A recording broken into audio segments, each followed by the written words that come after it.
Yeah, that's too bad. Now, but what do you think the end game for Israel? So seems to me they're not really fighting Hamas. It's to me, it's like a pretty clear land grabbing. They want at least part of Gaza. Is that right? So do you think they're going to grab northern part of Gaza? That's where they're going to end, or what's their end game for this thing? That's a very good question. It's an excellent question because I think you're absolutely correct. I think initially, by the way, it wasn't just northern Gaza. I think it was the whole of Gaza. I mean, the original plan, and it was a plan. I mean, it was a terrible plan, in my opinion, an evil plan, if I may say so. But because Yes, what we're yes, get, it is. what we're going to describe, I mean, it was an evil plan, and what Hamas did on the 7th of October was perhaps evil also, but this would have been more evil still. But the idea was, I think, get everybody to leave Gaza, not just the north of Gaza, but all of Gaza, go into Egypt, get Qatar to finance this great tent city, and then Israel would move into Gaza and would take control. And they would say that initially that this was all being done in order to defeat and clear out Hamas and to destroy Hamas in Gaza. But of course, they would never have allowed those people back in. They would have come up with every conceivable reason and argument for not letting them back. They would have wanted filtration processes and re-education processes, to prevent them coming back. And recreating Hamas is what they would have said. But the ultimate intention was to regain control of Gaza, which was part of the British mandate of Palestine, and which some Israelis, not all Israelis, want to have brought into Greater Israel. Well, I think that plan failed. I think it became very clear that the Arab states were strongly opposed to it. I mean, they could see what it was all about. And the United States was initially backing the plan. And then it ran into overwhelming opposition from the Arab states, with Arab states refusing to meet with President Biden, with Secretary Blinken having extremely unhappy and disastrous visits to the Arab states. So the Israelis have had to lower their demands. And I think, yes, they still, I think, at some level, do want to take over at least northern Gaza. And as you said correctly, make a land grab there.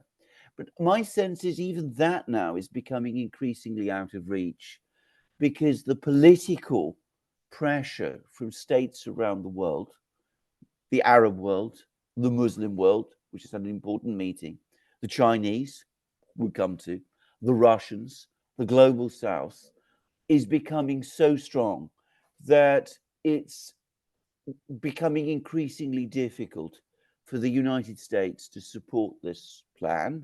And without the support of the United States, realistically, it cannot happen. So, for the moment, we have what is looking like increasingly disorganized fighting in Gaza, and reports now starting to appear in places like the Financial Times that we are now starting to move towards a ceasefire, even though Mhm. the United States up to this point has not wanted it. We had the first resolution from the Security Council yesterday. There's bound to be more. It's the beginning of the first one. We've had a very strong statement from the Arab states, who are now taking ideas, by the way, from the Chinese, and we'll come to that in a moment. I mean, Mhm. they're borrowing ideas from Wang Yi or adopting ideas from Wang Yi. And what this crisis ultimately is starting to show is that the United States and Israel is not as dominant in the region as they used to be. Yeah, then let's talking about the Wang Yi's idea. So what the Arab countries, what do you think they want then to resolve Well, it? Well, what they want, of course, is an immediate ceasefire. And I mean, Right. everybody outside the collective West agrees that this is something that has to happen, an immediate, prolonged, sustainable ceasefire. And then, of course, the United Nations can take control of the whole process, and we can have perhaps a proper investigation of what happened on the 7th of October, because now there's all sorts of rumors that it wasn't quite as straightforward as we supposed it was, but a proper investigation, perhaps indictments of people who were engaged in terrorist acts, that kind of thing. But beyond all that, beyond the immediate crisis, Wang Yi came up with this very interesting idea of an international peace conference to resolve the crisis in the Middle East, this long-standing dispute between Israel and the Arabs in Palestine and the Arab states. And this Islamic summit, which took place in Riyadh, adopted it. They are also saying now that they want an international peace conference. Now, what many people may not know is that back in the 1970s, after the 1973 Arab-Israeli war, there was an agreement then that there should be a peace conference to try to resolve the issue of this long-standing problem. The peace conference met once, chaired by the Soviet Union and the United States, and then it was sabotaged because the United States didn't like it. The Israelis emphatically did not like it, and the United States seized control of the diplomacy in the Middle East, conducted it unilaterally, and brokered unilateral treaties between various Arab states and Israel, starting with Egypt in 1978, and then Jordan, and then some of the Gulf states under Donald Trump. So what Wang Yi is saying is, look, this is not the way forward. This is not the correct way forward. It's not dealing with the underlying problems, the underlying problem, which is the problem of the Palestinians and of a Palestinian state. US diplomacy has failed, clearly has. So let's have an international peace conference, wider. It's going to be much broader than the one that was talked about in the 1970s. And let's try and seek and find peace that way. So China will be involved. Russia obviously will be involved. Probably other countries from around the world will be involved. The Arab states will all be involved. The Palestinians will be involved. And of course, the Israelis will be, but it will not be dominated by the United States as it was before. Okay. Now, other than that, is there anything else coming from out from that summit that you think is interesting? That obviously it's interesting because all the Arab countries were there, right? So Syria was there, Iran was there, so it's a united, Arab countries summit, right? So that's pretty significant, I think, and that's itself, I guess, put some pressure to the US, right? So. But other than that, I guess so their next step, I guess, is to push for this international conference, peace conference. Is that their next step? Okay. Absolutely. I mean, this is now, and this is why we got the ceasefire resolution. Well, not resolution, the humanitarian pause resolution from the Security Council yesterday. I mean, that is a direct consequence of that Islamic summit. And it is what is causing the United States to become nervous. If it was just a case of people protesting in the streets in Washington or New York or wherever, the US would not pay much attention.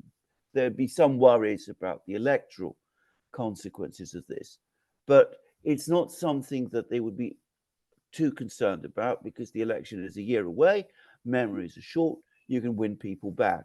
But what they are worried about is that their general diplomatic position in the Middle East is weakening. And they are becoming increasingly, because we know this is the case, by the way. There's lots of apparently dissenting memoranda within the State Department, even within the White House, there's criticisms of the US policy. And it's for this reason, because I think people are worried that China, and it's always about China, be absolutely clear about that China is starting to gain influence in the Middle East. And for the United States, the situation in the Middle East is becoming increasingly difficult. I mean, they would see it as difficult because until this year, one of the fixed points of the Middle East was this intense hostility between Saudi Arabia and Iran, the two most powerful countries in the Middle East. China brought them together, sorted out their problems. They're now friends. They're going to be joining the BRICS in January. And here they were, Iran, Saudi Arabia in Riyadh.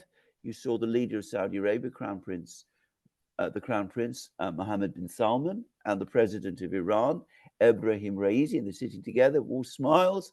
They're the best of friends. President Assad of Syria, he's there also. It wasn't just, of course, the Arab states and the Middle East states. It's the entire Islamic world was there. Erdogan was there.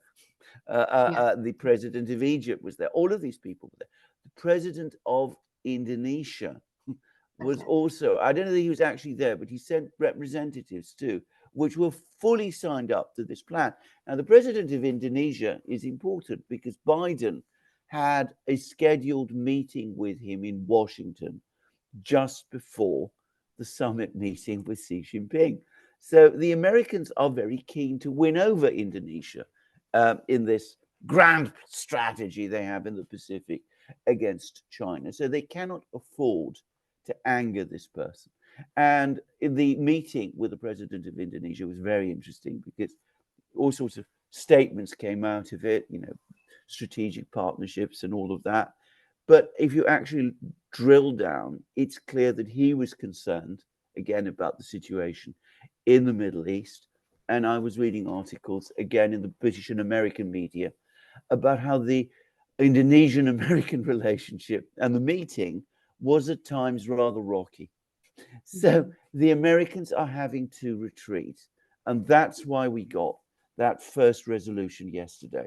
Now, if you look at the statement as well, the statement that the Islamic countries came up with, it wasn't just about the International Peace Conference, and it wasn't just about the need for a ceasefire. It mentioned other things. It referred to the importance of abiding by international law, which straightforwardly Israel isn't doing. It talked also about the importance of measures being taken through the United Nations. And the United States doesn't really like to do things through the United Nations. It talked about international law, not the rules-based international order that we've been hearing all sorts of, all these words about. And it also spoke about the International Criminal Court needing to move on and start taking action in relation to what is happening. And again, all of this, the United States will not like. It's, again, not just the Arab states, but the Muslim world generally adopting Chinese talking points. There were complaints that this already happened at the G20 meeting in Delhi, and now it's happening even more. And the Americans are worried about it. Yeah. Now, regarding, I just wanted to share with you. You see, I'm not sure this whole thing Israel is doing really in the long run will benefit Israel as a country and Jews by, in the largest sense. Because in China, for example, most Chinese think very highly of Jewish people for a long time. But I do find recently, like that really dropped, just one maybe you can say a very benign example. You see the movie Schindler's List, right? China has those ranking, just like a Rotten Tomato kind of a movie ranking. Now, in the past, Schindler's List was like ranked like 9 point something, very highly ranked, 9.3, I think. And now it's dropped below 5. You see, just to give you an idea, how that people feel like, you're doing this. I mean, well, you get my point, right? So is that in the long run really good for the Jewish people, for Israel as a country? Do they not know what they're doing in the long run will hurt them? Well, I completely agree with that. And of course, if I just mention myself, I mean, I've been making this very point in the various programs I've been doing on the Duran and on my own channel now for ever since this crisis began, that Israel's response to the events of the 7th of October has been utterly self-defeating. There were things they could have done. They could have worked with the international community. They could have gone to the United Nations. There was a lot of a shock when the events of the 7th of October initially happened. They could have got a resolution from the Security Council condemning Hamas's actions. They could have got an investigation. They could probably have got a referral of Hamas to the International Criminal Court. They could have had resolutions of the Security Council demanding that Hamas immediately release all its hostages, which, by the way, the Security Council did say yesterday in this resolution that it's carried. They could have done lots of things, and those things would, in the long term, have improved their position. It would have made Israel's position in the long term stronger. It would have shown that Israel was acting as a responsible member of the global community, abiding by international law, developing its relationships with various countries. Instead, Israel said, we're not interested in any of that. We're going to pursue this policy that we have in Gaza. We're going to carry out this effective land grab, which is what you were talking about, drive all the people out of Gaza, take it over for ourselves. We're going to pay no attention to international law. We're going to pay no attention to war crimes law. We're going to reject any proposal for a ceasefire. We're not going to work with the global community in any way. And of course, they conducted this military campaign in Gaza, which has, by most accounts now, killed 11,000 civilians in just a few weeks. And the world is horrified. And the world is turning against them. And they haven't managed to achieve so far any one of their political objectives. They haven't gained control of Gaza. They haven't driven all of the people out. They haven't defeated Hamas. They haven't released the hostages. So it was a bad policy, and we're already starting a very disastrous policy, not a bad policy. And we're already seeing, as I said, that the United States is now becoming increasingly doubtful about it. And we've seen the Security Council has now passed a resolution which was contrary to Israeli wishes. And the Israelis are furious about it. But there we go. I mean, they brought themselves to this point, and there will probably be further resolutions before long. In fact, there surely will be. And there will eventually be a ceasefire. And Israel will come out of this weaker, far weaker, politically, morally, diplomatically, than it was before the crisis began. Yeah, I really think in the end they probably get nothing, and except everybody was like not as sympathetic to them as they used to. That's how I feel. Yeah. Okay. Well, the other thing that they risk happening is that Wang Yi's proposal for an international peace conference, which is starting to gain traction, will actually happen. That there will be a resolution from the Security Council or from the General Assembly, more probably the General Assembly than the Security Council, mandating that such a peace conference be set up, which will mean that instead of the diplomacy to settle this long-standing crisis, which has existed, throughout my entire lifetime, instead of it being under the control of the Americans, who are Israel's devoted friends, the control of the diplomatic process will be passed to the global community altogether, and that will heavily restrict, going forward, Israel's room for action. So this is turning into a potential debacle for them, a disaster for them. Yeah.